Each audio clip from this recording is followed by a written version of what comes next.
What's up, nerds? Harbinger here, doing another YouTube broadcast. Today we're going to be talking about static methods. I just want to say thanks to the subscribers so far, getting closer to that 100 mark. Keep your eyes on the prize. We got to get that 100th subscriber, get you a sweet, sweet prize. If you're the 100th subscriber, or you refer the 100th subscriber and they mention you by name to me, then a gorgeous, beautiful prize awaits for you. No, it's not extra credit. No, it's not money. Trust me, it's priceless. That we're getting closer and closer to that 10,000 view mark, so we can get that sweet, sweet YouTube ad revenue. I mean, making a difference in education 10,000 times. That's far more important and rich. So anyway, continuing with the dead meme theme. Hey, it's Halloween. I feel like I'm dropping some rhymes here. Yo, dog, heard you like dead memes. So, dead meme about dead memes. That's nice. This is actually kind of like a preview of what we're going to be doing in future labs. No, we're not doing labs on memes. We are doing a lab coming up on something that refers to itself. So anyway, thanks for the whole dead meme joke reference thing. So let's talk about static methods really fast. Static methods are different than the normal methods. You're used to like public, class, nerd, or something like that. And then you've got something like private, boolean, like has, pocket, protector, which is funny because none of us have them.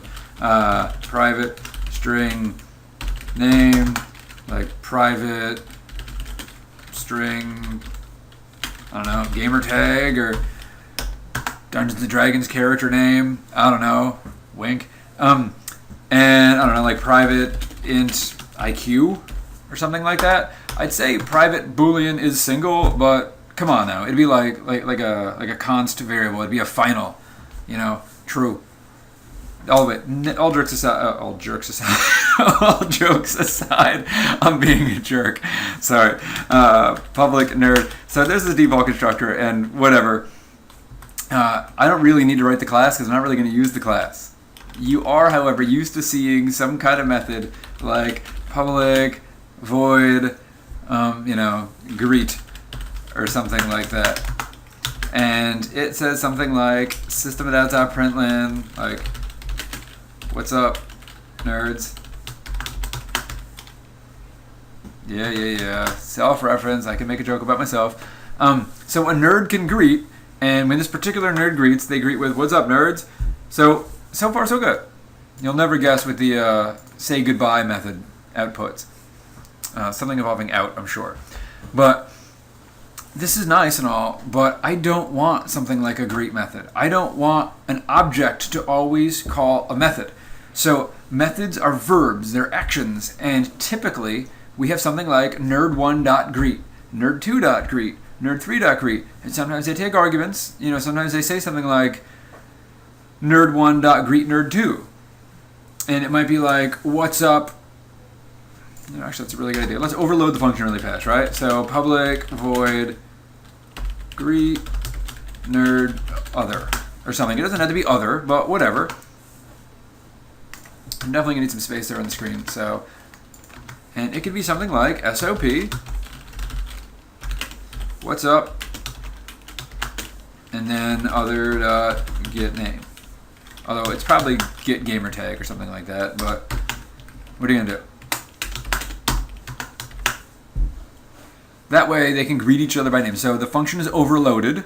There's a vocab term for you. You can greet or you can greet another nerd. Works for me. I don't want methods all the time, though, that need an object to call them. What if I had a method like factorial? I'm not going to say something dot factorial. That doesn't make any sense. I just want the factorial of 5. What if I want the factorial of 3? It's not going to be like num1 dot factorial 5. That's goofy. You could write code like that. It's just not standard procedure. So instead, I can make a method that doesn't require an object to call it. So I've got like public class, whatever tester, I don't care what error tester, we're good so far. And there's my class brackets. And then there's like public static void main string args. And people are used to that when they're like, oh, int num equals 9 or something, and SOP num, it spits out a 9. And that's nice and all, but I want a static method. So I have to do it inside a class, and I can't do it inside public static void main string args. I can, just please don't. That's a horrible thing to do. So public static int, maybe I want something, I don't know, to like cube a number or something like that. So cube, and I'm going to return an integer, and I'm going to call the parameter something like int input or whatever. So I'm going to return input times input times input. That's easy. So if someone feeds me a number like 5, I'm going to return 5 times 5 times 5. Why not, right? So I can cube 9, and that works. I don't need something dot cube, right? That's the point of a static method. A static method is like a standalone method where you don't need an object to call it. And some people make careers, and I mean this in a literal sense, some people make careers out of writing static methods. They are writing functions, they are writing chunks of code that take in certain kind of inputs, hand back a certain kind of thing, and do something interesting on the inside. So just be advised, static methods, they start off really nice, they can get really mean, but they're incredibly helpful. When we do something later on, like outputting all of the Mersenne primes from 1 to a billion or something like that, you can write code to see if something is prime, you can write code to see if something is a Mersenne, which is kind of fun, and you can write all these other big code pieces that work together, or you can just write separate methods, and it really makes your job significantly easier and more readable. So my other piece of advice here is, hey, we've got the method name, that's cool, you know what it takes in, and you know what it returns. I need the word static, because that's like saying I don't need an object to call it, it just has to be inside this class. So just to make something super clear, some people like that. So int num is 9. Int output is going to store the result. Right, that's okay too. Hey, cube returns an integer, therefore I'm going to store it in an int, and then I can output it. It does the same thing as what we had a second ago. So there's int cube. Maybe though I can have other static methods. I can have like public static, I don't know, maybe I want to test if 3 numbers are all bigger than 10. Or maybe I want to test if out of 3 booleans, the majority of them are true. Maybe I want to test, I don't know what, you can test whatever you want. So public static boolean, let's say like forms a triangle. Int, num1, int num2, int num3. So I'm going to do what good programmers do, and I'm going to say, hey, look, I need to return a Boolean, so I'm going to do that one. Boolean, is it? I don't know. Equals false. I don't even know how that's going to go, but I do know that I need to return a Boolean, and I'm going to live up to my promise. We talked before about no matter what, on the AP exam, if you don't know what you're doing and you do this, hey, I need to return a Boolean, I declare one, and I return it, you at least get 1 point on that question. So if you're not sure what else to do in terms of the body of the method, well, you can at least pick up the points of, well, what do I need to return? Okay, I'm going to make one and I'm going to give it back. Anyway, to form a triangle, you need something like if num1 is bigger than num2 and num1 is bigger than num3. Okay, that means num1's the biggest, right? So,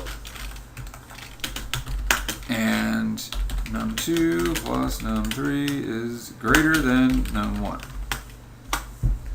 That works. Just as a piece of advice, side note, some of you were asking me questions about compound if statements. Hey, I got some ands here, I got some ands here. How come it's not working like I think it should? Java evaluates left to right. So it does this, and it says, oh, there's an and. So if this and this, oh, here's another and. So it does the truth value of this and the truth value of this. So just be super careful. If you wanted to group them differently, you can. But typically you see, this doesn't make any difference in how the code's evaluated right now. But just be advised, often when you've got conditions and you've got some ands and ors going on there and you have multiples of them, you might want to group your conditions just to make sure that you're doing everything right. So this means if num1 is bigger than num2, and num1's so if num1 is the biggest, and the other two sum to be bigger than num1, well, is it equals true? And I could do the same thing for checking for num2.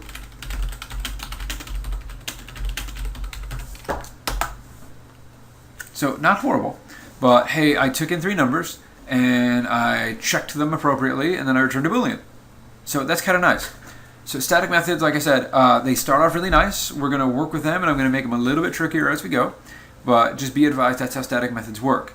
Last but not least, if you need practice on static methods, you don't need to look for dead memes. You do need to look for CodingBat. CodingBat is this great website made by Nick Parlente from Stanford. Phenomenal computer science teacher. He makes this cool site.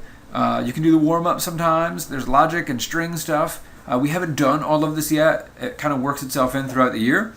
And it gets more difficult and more difficult and more difficult. If you want to cry, if you ever think you're a good programmer, try recursion too. It makes you want to weep sometimes, and some people just look at them and know.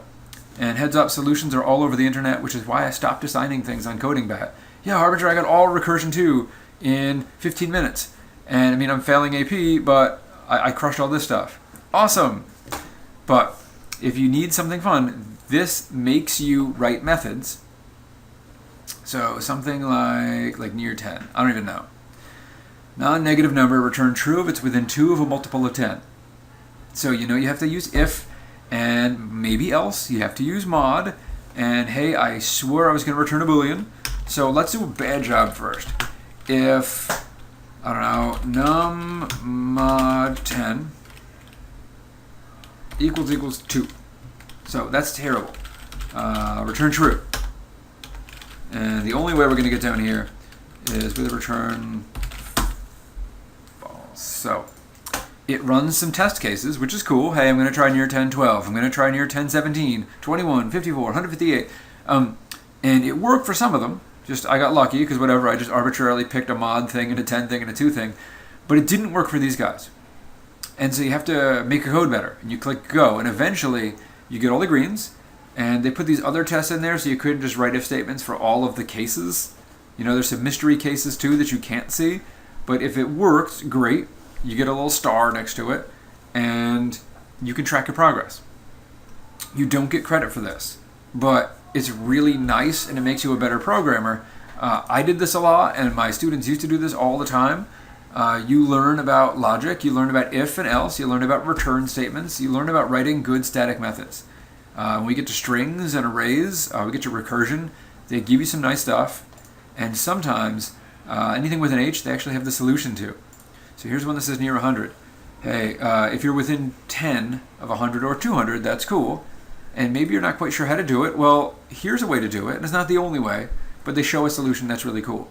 So again, codingbat.com. Pick the Java one. I mean, Python's cool too, but it's a really good resource for people learning to program. Stay tuned. Coming up is another bonus lesson soon. And then I'm going to give you another YouTube on how to make static methods more difficult. So you know what's more fun than regular static methods? Difficult static methods. So until then, I hope your week's going well. Quarter 1's wrapping up, so make sure your stuff is in. Harbinger out!